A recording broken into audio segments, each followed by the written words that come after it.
Excelente. Vamos a compartir entonces, volvemos a la Mishnah. Entonces ahí nos trae, nos plantea unas palabras muy interesantes del libro de los Teilim, del libro de los Salmos, que lo que nos quiere decir es Meoibai Tejakmeni, de mis enemigos, hazme ser más sabio. Quiere decir que la persona tiene que poner especial énfasis, especial foco en aquellas cosas que le cuesta más, porque es una señal que si esto es lo que más te cuesta, que por ahí está tu tarea, por ahí está tu razón de ser. Ahora, Acabia ben Mahalalel era uno de los primeros sabios de lo que llamamos la Mishnah. Él fue maestro y contemporáneo, mejor dicho, compartía con los famosos sabios Hillel y Shammai. No sé si escucharon hablar de Hillel y de Shammai, dos de los grandes sabios del Talmud, de la Mishnah, en particular, vamos a decir, los más reconocidos, y él era contemporáneo de ellos, y era una persona muy respetada. De hecho, cuando no hace falta ni siquiera citar un adjetivo para él, porque no dice Reb o Rabbi o maestro, sino que simplemente dice el nombre, Acabia, esto no es una señal de que despectiva, porque no es como que ni siquiera, miran cuando alguien dice no necesita introducción, no necesita adjetivos que lo expliquen, porque era tan conocido que con el simple nombre de él, Acabia, ya alcanzaba para conocer su grandeza y el alcance de su comprensión. Al mismo tiempo, no figuran tantas veces en tantas discusiones del Tanaj, de la Mishnah, pero las que sí figura, él tenía una posición muy firme en lo que él opinaba. De hecho, hay algunos dicen que llegaron a excomulgarlo a él, le ofrecieron por un lado el puesto de ser cabeza de la generación, líder del tribunal, y él no la aceptó porque tenía que dejar ceder en un asunto y no opinar como él había aprendido, la manera que a él lo había recibido de su generación. Entonces, no aceptó en 4 leyes específicas, se mantenía firme a su posición y por lo tanto fue considerado, algunos lo consideran como un tonto porque renunció a la posibilidad de honores y de una posición honorable, etcétera, pero él eligió aferrarse a su verdad, que era una verdad profunda, y no comprometerla en busca de honores o de cargos políticos o de cargos rabínicos. Permitió, de hecho, incluso cuando estaba en el lecho de muerte, su hijo lo vino a despedir y le dijo, en aquellas 4 cosas que yo opino de la tal manera, vos debés seguir la opinión de los sabios.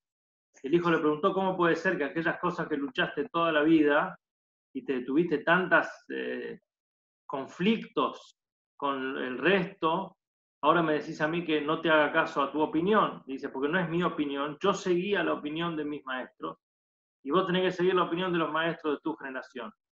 Y después el hijo le pidió que intercediera ante él para que le dieran algunas ventajas con los sabios de esa generación, y el padre le dijo, tu camino debes hacerlo solo. O sea, es como esos padres millonarios que ponen tanto énfasis que los hijos se hagan solos y que no usen palanca por ser hijo de o reconocido de, pero es coherente a su manera de vivir, que era muy firme en sus convicciones. Esta es un poquito la historia general de este sabio Acabia ben Mahalalel. Y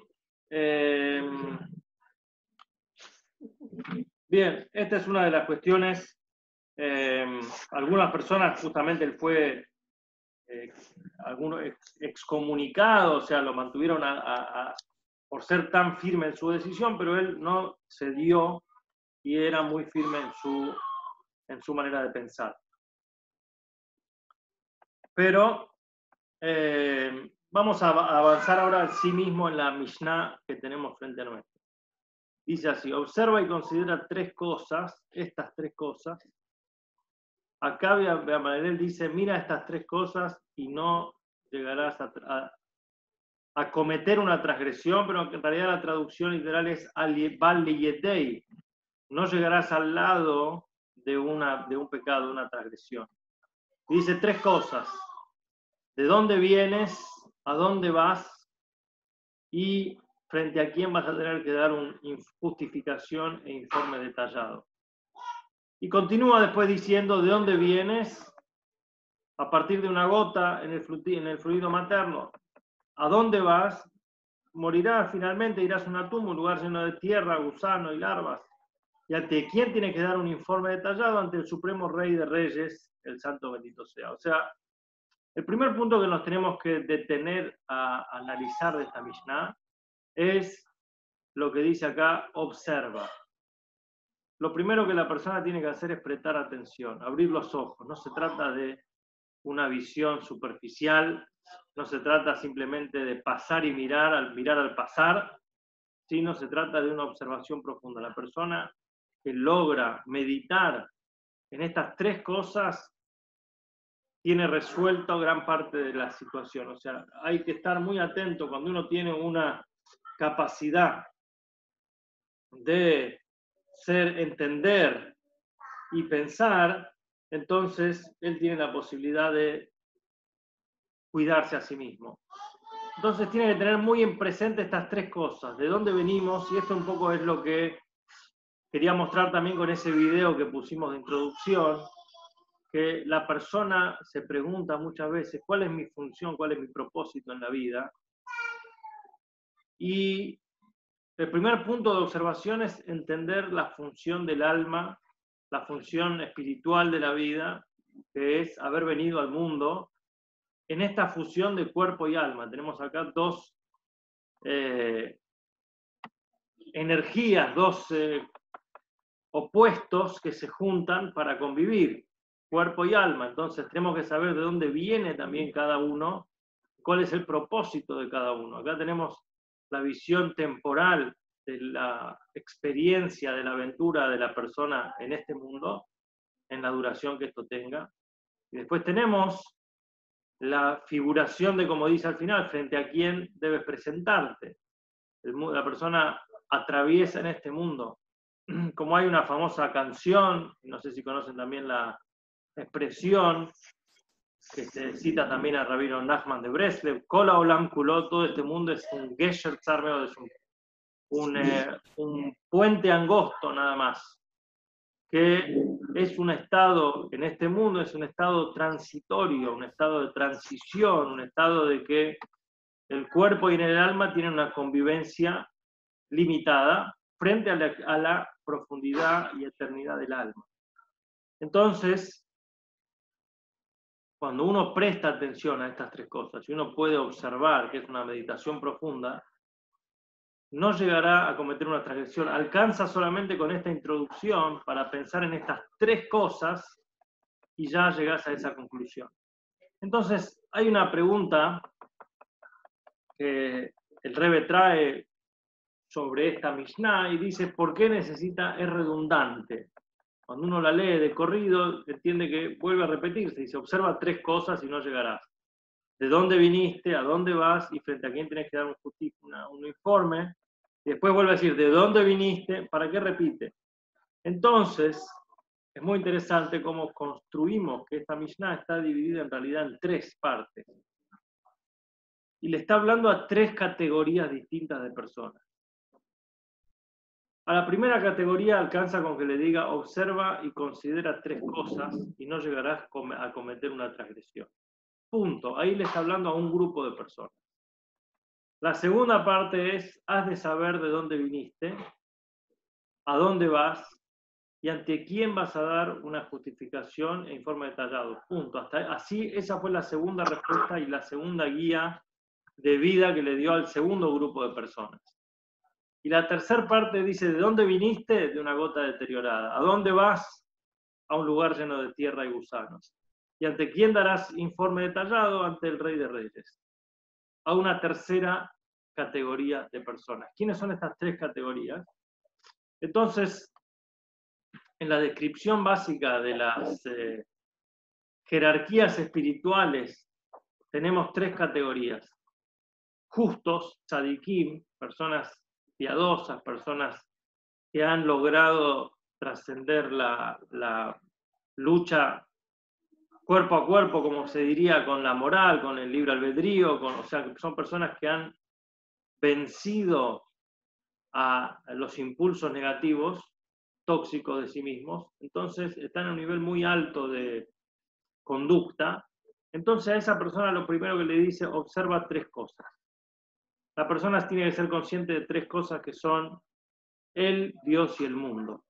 Estas son las tres cosas. Vos tenés Dios arriba, vos como un ser independiente y el mundo que te rodea, y no podés desatender a ninguna de las tres. Como dijimos la vez pasada, los pilares sobre los que el mundo se sostiene. No sé si recuerdan la última vez que hablamos del Pirkei Avot, pero hay tres cosas. Tenés a Dios como un ser que abarca todo. Tenés a tu existencia consciente personal, que sería la segunda parte, pero que estás unido a esa existencia grande. Y el tercer punto es tu función, tu misión, el mundo que te rodea.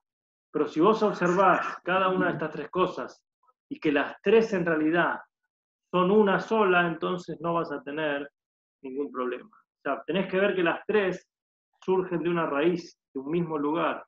No son tres cosas distintas y no están conectadas, sino que todo es un gran plan integral, por cuanto que tanto la persona y tanto el mundo y tanto Dios conforman una misma fuerza, una misma existencia. Este es el concepto de que no hay nada fuera de Dios, etc. Entonces, al tener esta observación, o sea, esta meditación profunda, la persona ni siquiera llega, acá no habla de una transgresión, de realizarla, sino ni siquiera llega al lado de una transgresión, ni siquiera se acerca a una transgresión, ni le roza de alguna manera, porque él tiene la capacidad de unirse con el estado original de las cosas. Una historia, cuando una vez el Baal Shem Tov, el fundador del hasidismo, mandó a un alumno suyo a pasar Shabbat en una ciudad diferente y le dijo, repasá antes de viajar esta Mishnah, la Mishnah de Akavia Ben Malelel. Repasá esta Mishnah de las tres cosas que la persona tiene que tener presente en todo momento. Bueno, el muchacho la repasó, la trató de estudiar, y cuando llegó a la ciudad había un hombre iluminado, como se diría, que eran personas que cuestionaban, que boicoteaban al judaísmo. Entonces trató de hacerle una broma, trató de hacerle una chicana, de alguna manera, a este alumno de Baal Shem Tov. Entonces la chicana fue, le dijo, hay un lugar donde dice, el Midrash dice, que Adán, el primer hombre, él pecó porque solamente vio dos. Que si hubiera visto tres, él no hubiera pecado. Y no explica en el Midrash, es muy críptico, es muy cerrado. Dice, si él pecó porque vio dos y no pecó, y si hubiera visto tres no hubiera pecado. Dice, ¿de qué está hablando? Parece un trabalengua, parece un acertijo. Entonces el discípulo ahora entendió lo que su maestro le había dicho, que se prepare sobre esta Mishnah. Y entonces hizo la conexión a qué se refería esta enseñanza. Y le dijo, la enseñanza es muy sencilla. Resolvió el acertijo de alguna manera. Le dijo, la Mishnah dice que la persona tiene que ver tres cosas para poder ser humilde y para poder saber de dónde viene, a dónde va y frente a quién se tiene que presentar.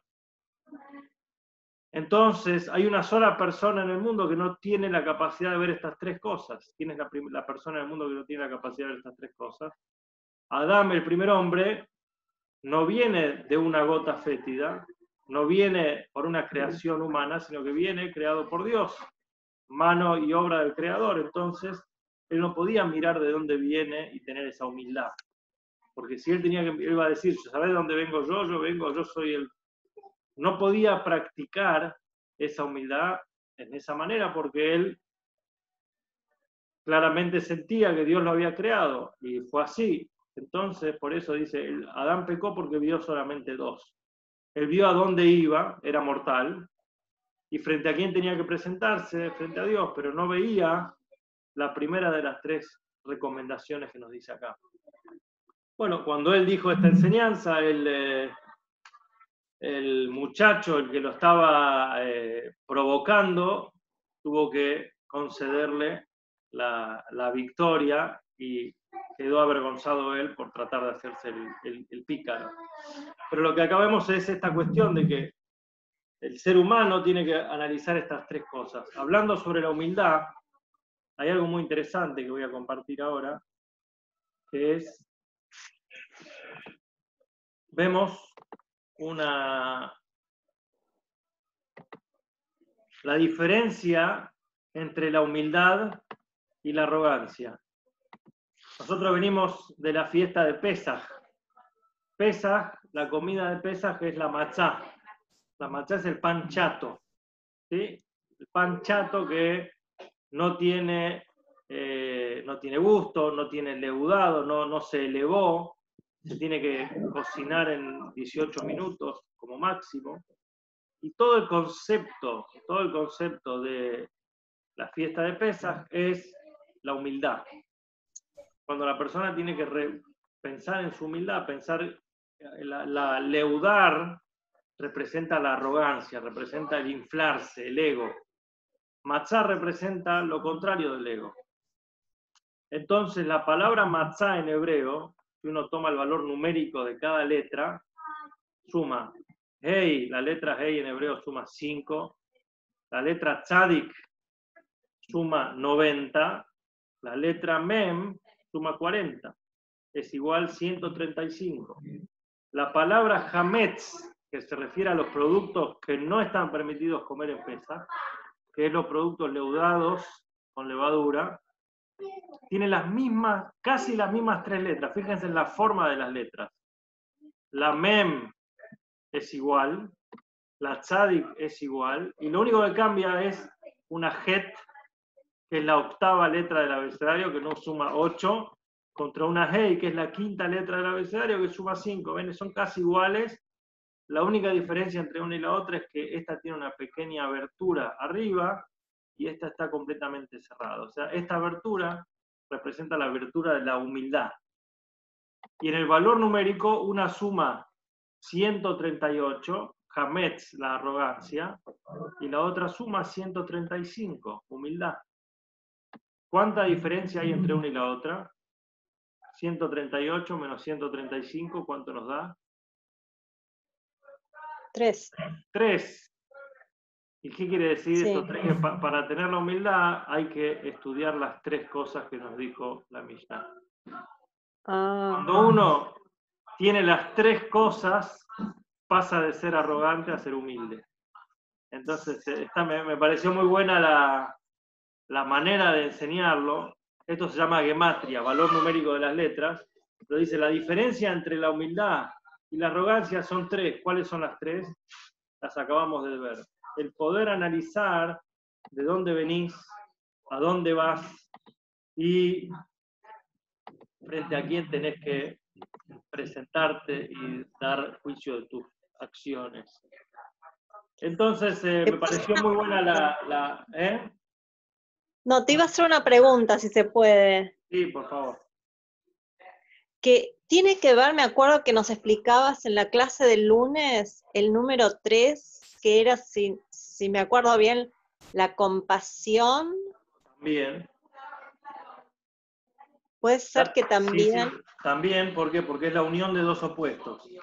Eso, me acuerdo. La armonía entre tres opuestos. Entonces también, la cuestión esta que dijimos, observa tres cosas, que quiere decir el vos, el yo, el él y el nosotros. Eso. Esa es la compasión. Entonces, cuando uno puede observar esas tres cosas, entiende que el mundo tiene un propósito y una función. Entonces no llega a cometer una transgresión, no deja llevarse por el ego, por la maldad, por el egoísmo, ¿sí? Cuando hay dos, hay división. Cuando hay tres, hay armonía. La tercera pata es la que viene a unir a las dos opuestas. Justamente esa es la función. Entonces acá lo que sí se tiene es, se reconoce que de dónde venimos, a dónde vamos y frente a quién tenemos que presentar. Entonces la segunda parte de la Mishnah le habla a un hombre intermedio, a un Beinoní, y le dice, ha de saber, me'ain bata, que viniste, ¿de dónde viniste? Pero la palabra en hebreo ain significa la nada. Entonces al segundo, que es una persona que, un Beinoní es un hombre medio, es un hombre que está en una constante lucha y una puja contra tiene un alma animal, tiene una fuerza negativa que lo presiona, y tiene una fuerza divina que lo presiona para hacer el bien, y una fuerza negativa que lo presiona para hacer el mal.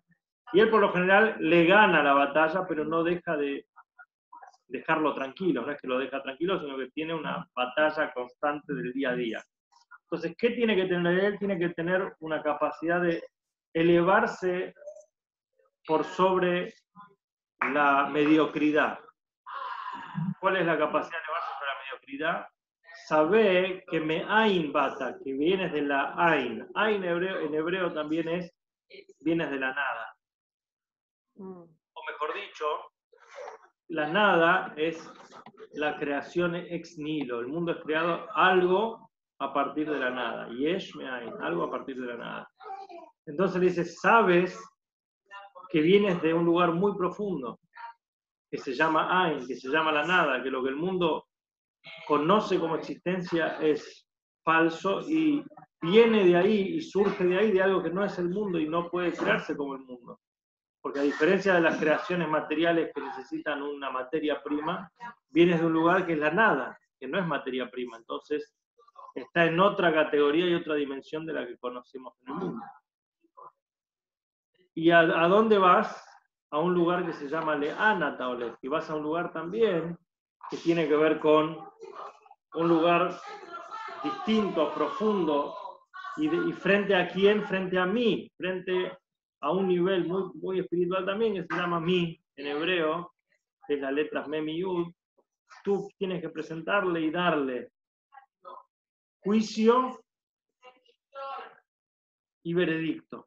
O sea, primero tiene que darle el juicio y después le tienes que hacer el cálculo, porque debería ser al revés, debería ser cálculo y después el informe detallado.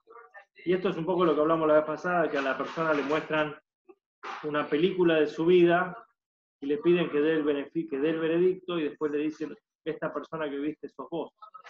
Porque uno da juicio y después tiene que hacer las cuentas, tiene que hacer el balance de lo que hizo. Sí. Pero acá vamos la segunda parte de la Mishnah, que a una persona que está en la batalla, en la lucha, necesitas levantarle la moral y elevársela a través de palabras inspiradoras. Entonces vos lo inspirás. ¿Cómo lo inspirás? Le dice, vos vienes de un lugar que es Ain, la nada, pero no es que no es la nada, sino que al revés, es un lugar que es de una categoría distinta a la que vos ves. Y también te diriges a un lugar muy profundo y muy elevado. A la tercera persona, la tercera categoría es la que empieza de acá. Te dice, ¿de dónde viniste? Y tenés que explicarle que las cuestiones materiales son de poco valor. La persona, por más que se considera a sí mismo un semidios, o se considera el mismo tan elevado, surge de una gota insignificante. ¿Y a dónde va? También había un hombre que una vez le pidió a sus hijos, un hombre rico, dejó un testamento. Y en ese testamento él pidió que abran primero un testamento y después otro. Y el primer testamento decía que pedía que lo entierren a él con medias. Unas medias especiales, unas medias amarillas. Y los hijos no entendían qué pedido raro que había hecho su padre. Y fueron a hablar con los sepultureros. Le dijeron, mira, la verdad es que no podemos. La ley judía dice que la persona tiene que enterrarse con las mortajas que se usan normalmente para enterrar. Entonces no le permitieron a los hijos. Entonces los hijos están un poco tristes que no pudieron cumplir con el deseo de su padre. y abrieron el segundo testamento, y el testamento decía, me imagino que estarán tristes porque no pudieron comer mi deseo en enterrarme con medias, pero espero que hayan aprendido el mensaje. El mensaje es que uno viene al mundo sin nada y se va sin nada también. Ni siquiera un par de medias se puede llevar.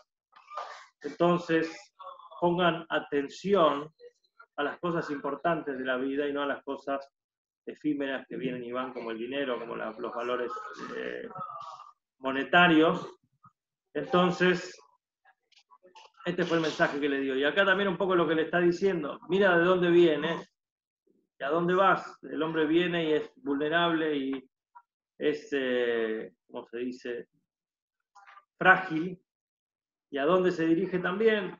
Se dirige a un lugar de, mientras tanto, en el interín, lo que sí tiene capacidad de hacer es hacer actos que lo lleven a hacer actos de bien, a hacer algo más profundo, y por eso acá también le usa la palabra rey, frente al rey de reyes, porque acá le está hablando a una persona del nivel más bajo, a una persona como nosotros, no está hablando ni a un justo, ni a un tzadik, ni a un hombre ni siquiera al intermedio que supera sus batallas, sino que incluso una persona que le cuesta más y que tiene sus decaídas y tiene su materialismo bien impregnado y tiene su visión de la vida más materialista, le dice, bajale un cambio al materialismo porque realmente el valor que tiene no es suficiente. Y no es suficiente. Lo hablamos también la vez pasada, dijimos los dos ejemplos de el placer material, al principio genera mucha expectativa y después genera desilusión. Y los placeres que traen esfuerzo, primero generan esfuerzo y después traen satisfacción. Y esa es la diferencia entre uno y el otro. Bien, hasta acá algunas palabras claves sobre, y por eso dice, frente a quién tienes que dar el informe detallado, frente al Rey de Reyes, frente a Shem, y la persona cuando tiene estas tres cosas y las repite y las practica y las resalta en su vida, le facilita, vamos a decir, de alguna manera, concientizarse sobre su misión, sobre lo importante y lo secundario, sobre lo prioritario y sobre lo que tiene que hacer. Y por último, esto que dijimos, que cuando la persona se va, le muestran a él y tiene que juzgar su propia vida, y después que juzga su propia vida tiene que hacer un balance del por qué, porque primero uno da el juicio y después hace el informe detallado, después hace el heshbon, el cálculo, como se diría. Bien, ¿y por qué acá dice frente frente a quién tú tienes que dar el veredicto? Porque cuando se juzga a la persona no se lo juzga separado el cuerpo del alma, sino que se lo juzga juntos. Hay una historia que el Talmud trae para graficarnos esta idea, que es que había una vez un hombre que dejó un encargado, un ciego y un rengo para que le cuiden el viñedo. Entonces, entre el ciego y el rengo, los dos tenían que cuidárselo el campo, y cuando llegó, vio que se habían comido la producción, se habían comido los árboles. Entonces le dijo al ciego, ¿quién se comió los árboles? Dijo, ¿cómo puedo hacerlo? ¿Cómo puedo saberlo yo si yo soy ciego? Y le preguntó al rengo, ¿y quién se lo pudo haber comido? Le dijo, ¿cómo voy a saber yo si yo no me puedo mover del lugar? Entonces se dio cuenta que le estaban jugando una broma o que le estaban tomando el pelo. Entonces dijo, bueno, por favor, al rengo, subite a los hombros del ciego y ahora les voy a hacer la pregunta. ¿Quién se comió las frutas? Y ahí reconocieron que lo habían hecho eso. O sea, el rengo se había subido a los hombros del ciego y así habían logrado juntos. Entonces también cuando se juzga a la persona se lo juzga cuerpo y alma, no es al alma solo ni al cuerpo por separado, se lo juzgan los dos. Bueno, hasta acá es un poquito la Mishnah de hoy. Vamos a cerrar el tema. Espero que les haya gustado.